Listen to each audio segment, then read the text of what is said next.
बिस्मिल्लाहिर्रहमानिर्रहीम। अस्सलाम वालेकुम। नाइमरोज़ टीवी, मैं हूं मुबारक जैद चौधरी हमीदुल्लाह ज़फ़र साहब जर्मनी से।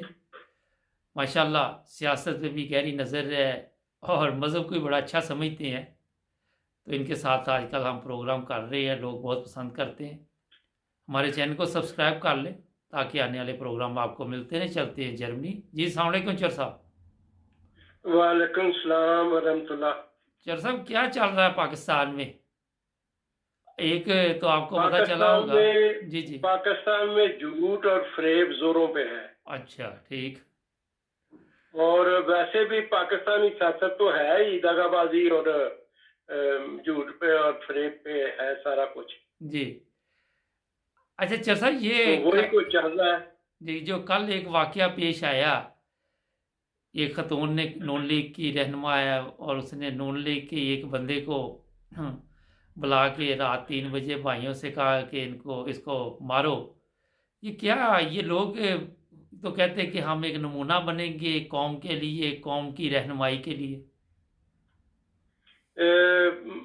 असल में बात ये है बरादरम के ये लोग तो है ही कनेक्टेडनेस लोग हैं ये। जी और सिर्फ यही नहीं है जी कि तलाल चौधरी का ये हाल है। जी इनके जो इनके जो कायद हैं, जी जिनको कायदे इनकलाब कहते हैं, इनके जो नवाज शरीफ साहब हैं, जी। वो एक किताब छपी थी पार्लियामेंट से बाजारे हुसन तक। हाँ जी, बिल्कुल। तो उसमें बड़ा कुछ है सियासतदानों का। ये जब मुशर्रफ साहब आए हैं तो उस वक्त किताब छपी थी, बिल्कुल। मेरे पास है वो किताब। अच्छा, तो ठीक। उसमें तो बढ़िया रंग ढंगीलियां बातें हैं। जी और नवाज शरीफ साहब के मतलब भी बहुत कुछ है, शहबाज शरीफ के मतलब भी बहुत कुछ है। जी और फिर मरियम को भी तो लोग जानते हैं, जी। जो कैप्टन सफदर की बीवी है। बिल्कुल ऐसे तो ही। ये है कि ये हमें शर्म आती है ये बातें करते हुए। जी। लेकिन ये लोग जो कुछ करते हैं इनमें तो कोई शर्म नाम की चीज नहीं है। ठीक। अब ये जो कहता है कि झूठ बोलता है, मैं तंजीम साजी करने गया था। जी। भाई रात के 3 बजे कौन सी तंजीम साजी होती है? हम्म। वो तो कुछ और करने गया था। जी और जो मैं समझता हूँ, जहां तक मेरी नाकस अकल काम करती है, जी। मैं तो समझता हूँ इसने कुछ वहां कार्रवाई डाली है अच्छा। और इसको फिर पकड़ लिया है उन्होंने। ठीक। उस खातून के भाइयों ने और बेटे ने भी हम्म। पकड़ के फिर मार मारी है ना, जी। वो बड़ी जबरदस्त मारी है। क्योंकि अच्छा। देखे कंधा भी टूटा है, बाजू 2 जगह से टूटा है। जी। और फिर उसकी वीडियोस भी आ रही हैं। तो इस तरह से ये तलाल चौधरी साहब तो लोगों पे बड़े इस तरह के गंद उछालते थे। तो हम्म। आज जब पता चला इनकी असलियत का, अब आप देखें उस पर किसी नून लीग का कोई बंदा ऐसा नहीं है जो उठ के सच्ची बात कर सके जी कि भाई ये तुमने क्या हरकत की है। जी। सारे चुप है, सारी नून लीग चुप है। तलाल चौधरी कुछ और कह रहा है, वो खातून भी खैर औरत तो चाहती है कि उसकी इज्जत महफूज हो जैसे भी हो। तो वो बेचारी भी मतलब है कि नाम तो उसका आ गया सारा, कोई फोटो भी आ रही है उसकी। लेकिन ये है कि इनको बिल्कुल शर्म नहीं आती, क्योंकि इनका करेक्टर ही ये है। और फिर नवाज शरीफ साहब जी जो इनके कायद हैं, जी उनका तो ये था कि मोहतरमा बेनजीर भुट्टो साहबा जी और उनकी जो वालदा थी मरहुमा जी नुसरत भुट्टो साहबा, जी इन्होंने तो उनकी जाली गंदी तस्वीर बनाई, जी। हेलीकॉप्टरों से उसको फेंका नीचे। हम्म। फिर नवाज शरीफ साहब के जो जलसे थे जी उनमें ऐसी गंदी और फोश गुफ्तगू की उन माँ बेटी के मतलब जी कि वो अगर सुने तो हाथ कानों को की तरफ आ जाके तो इस्तगफार करना पड़ता है। जी। लेकिन इनको बिल्कुल पता नहीं चलता कि ये क्या कर रहे हैं और हम्म। क्या कुछ नहीं। और फिर ये है कि असल में बात ये है कि ये तो करेक्टर का मसला होता है। जो शख्स झूठ बोलना शुरू कर दे तो उसको फिर पता नहीं चलता मैं झूठ बोल रहा हूँ। ठीक। इन्होंने जो खेल खेला है सियासत में, जी वो तो अगर आपको याद हो, यही मरियम नवाज थी जो कहती थी मेरी तो लंदन के या पाकिस्तान में ही भी जी कोई प्रॉपर्टी नहीं है। और ये बयान दिया, टीवी पे दिया और फिर करोड़ों की जायदाद निकली है। अरबों की। और नवाज शरीफ साहब ने भी टीवी पे कौम से खिताब किया और उसमें सारा बताया कि इस तरह हमारा कारोबार था, इस तरह हम चले। फिर कौमी असम्बली में सारा बता कर जी ये है वो जराए जिनसे हमने ये दौलत कमाई है और बाहर हमने जायदादें ली है। लेकिन जब अदालत में केस किया पनामा का और सबूत मांगे तो उधर तो ये कोई रसीदे पेश नहीं कर सकते। जी अच्छा चर तो साहब ये जहाँ बुनियाद ही झूठ पे हो वहां फिर इस किस्म की फोश हरकत करते हुए भी कोई शर्म नहीं आती है। अच्छा चर साहब ये बताए कि ये तो कहते थे कि हम ऐसे कवानीन लेके आएंगे जो औरतों को तहफ़्फ़ुज़ मिलेगा, हम फांसी लगा देंगे, हम ऐसी ऐसी बातें ये बता रहे थे। तो ये कहाँ से कानून लाएंगे? ये तो खुद इस तरह के कामों में पड़े हुए हैं। देखें बात ये है मलिक साहब के ये जो नून लीग है और पीपल पार्टी है, जी इन्होंने जो मिसाकी जमहूरियत किया था जी उसमें ये तय किया था कि 5 साल हम हुकूमत करेंगे, ठीक 5 साल आप आ जाए जी और इन 5 सालों में हम आपको गालियां देंगे, आप हमें गालियां देते रहे, ठीक ताकि लोगों को धोखा दें हम जी कि हम एक दूसरे के दुश्मन हैं। तभी तो शहबाज शरीफ साहब कह रहे थे मैं पेट फाड़ के दौलत निकालूंगा और मैं जरदारी को घसीटूंगा लड़काना की सड़कों पर और ये। लेकिन वो तो बिल्कुल ऊपर ऊपर से यही बयान थे, लाउड स्पीकर भी वो जोश से खिताब करते थे तो नीचे फेंक देते थे। लेकिन बात ये है कि अंदर से ये मिले हुए थे।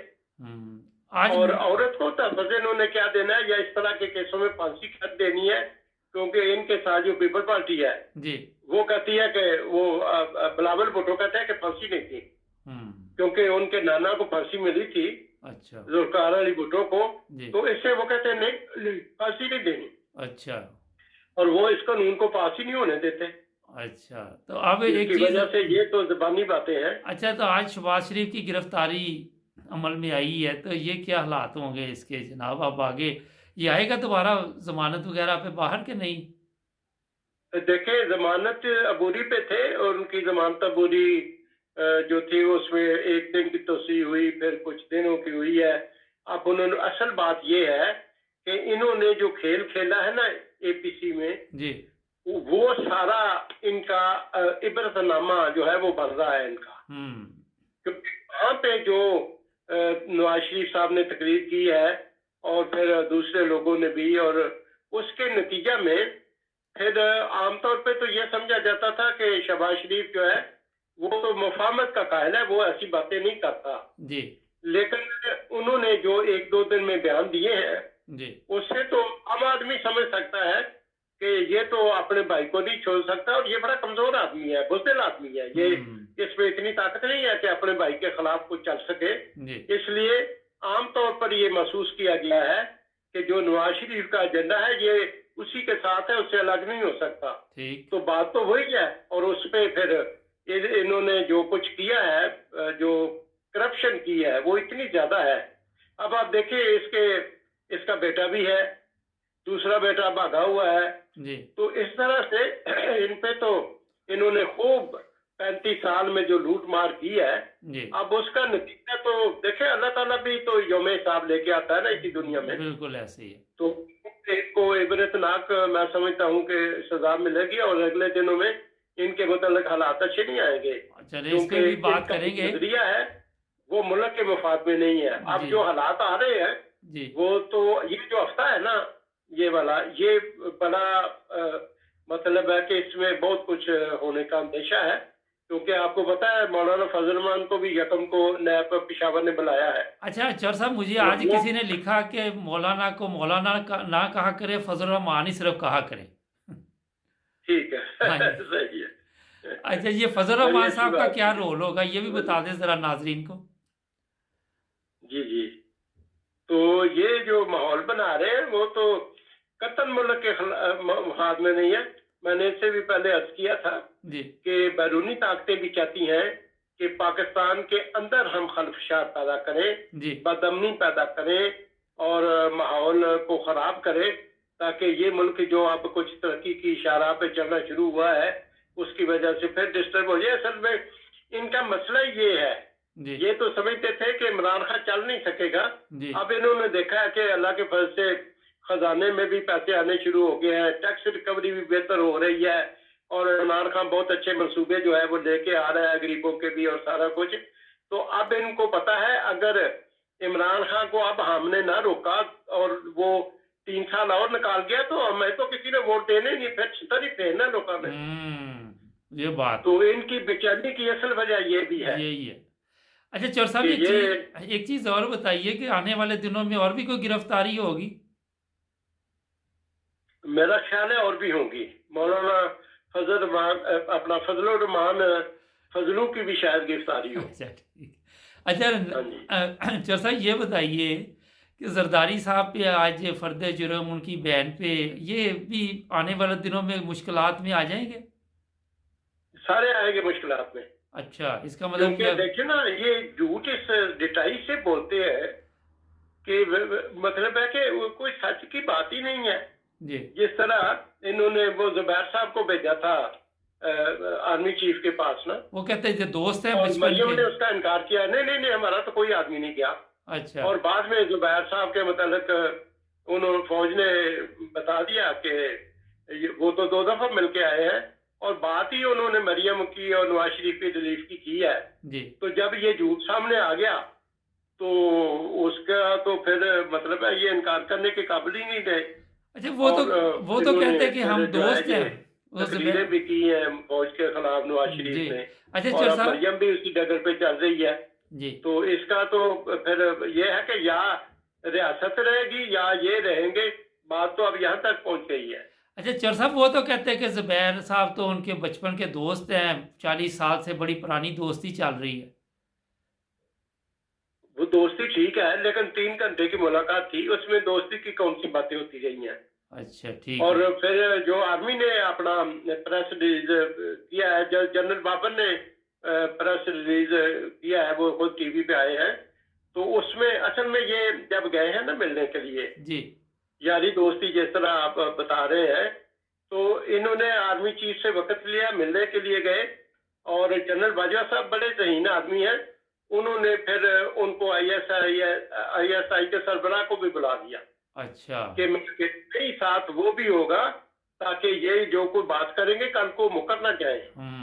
तो हिकमत से उनको बुलाया, तो उन्होंने खुद बताया कि इन्होंने बात ही मरियम की रिलीफ की और नवाज शरीफ की रिलीफ की है, और अगर वो मान जाते रिलीफ तो ये माहौल इन्होंने पैदा ही नहीं करना था।